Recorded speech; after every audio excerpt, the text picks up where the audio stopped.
जय सीताराम, हर हर महादेव। दोस्तों, आज दिल्ली के मुख्यमंत्री पर जो हमला हुआ वो बहुत कायराना है। महादेव सेना इसकी घोर निंदा करती है। एक महिला के साथ, मुख्यमंत्री के साथ इस प्रकार का कार्य कभी भी सहनशील नहीं है। लेकिन साथ ही महादेव सेना ये पूछना चाहती है, जो हरियाणा की बेटी के साथ हुआ, जो अध्यापिका मनीषा के साथ हुआ, उसकी गर्दन कटी हुई मिली, गर्दन के पीछे का मांस लटका हुआ मिला। चश्मदीद गाँव वालों के मुताबिक उसके शरीर के ऊपर कोई एसिड फेंका गया। उसके घर वाले जब शिकायत दर्ज कराने गए तो सूत्रों ने जो बताया, उसके परिवार से जो मीडिया में चला कि एसएचओ ने उन्हें कहा कि घर से भाग गई होगी, 1-2 दिन के अंदर आ जाएगी। तो कौन शर्मसार हुआ, किसको कितना दर्द हुआ। पूरा हरियाणा उस घटना को लेकर के एकजुट हुआ, प्रदर्शन कर रहा है, न्याय की मांग कर रहा है। और उसके लिए बार बार दलीलें बदल दी जाती हैं।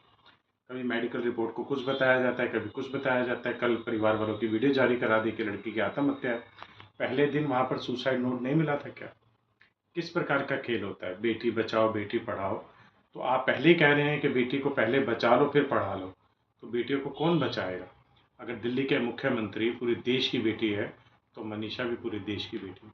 मैं हरियाणा के लोगों पर गर्व करता हूँ, जो उस लड़ाई में न्याय की मांग को लेकर के एक ताकत के साथ उस परिवार के साथ खड़े हैं। उसके बावजूद भी वहां पर कड़ी कार्रवाई अभी सुनिश्चित नहीं की गई है।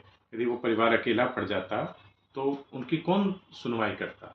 मुख्यमंत्री के ऊपर एक हमला निंदनीय है। उस हमले के बाद IB, crime branch, special staff सब पूछताछ में लगे हुए उसको लेकर के, और हर मंत्री का बयान आ गया। तो मैं जानना चाहता हूँ कि मनीषा के साथ इतनी दर्दनाक घटना घटी तो उसके लिए तो न्याय की मांग करने की आवश्यकता ही नहीं पड़नी चाहिए।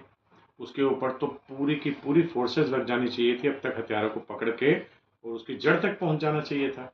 और दिल्ली और देश के अंदर महिलाओं के साथ ऐसी घटनाएं, ये तो एक केस सामने आ जाता है तो पता चलता है, दिन भर होती हैं।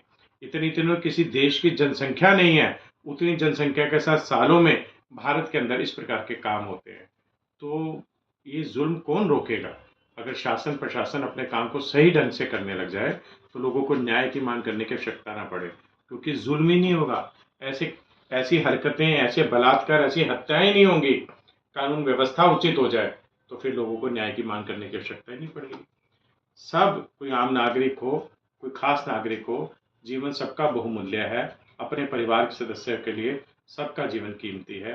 तो महादेव सेना की यही अपील है कि इस मनीषा के केस को भी जो है, इस गुत्थी को सुलझाया जाए, उस परिवार को न्याय दिया जाए और सुनिश्चित किया जाए भविष्य में ऐसी घटनाएं ना घटे। ये बार बार महादेव सेना और भारत के वासी इस अपील को करते हैं।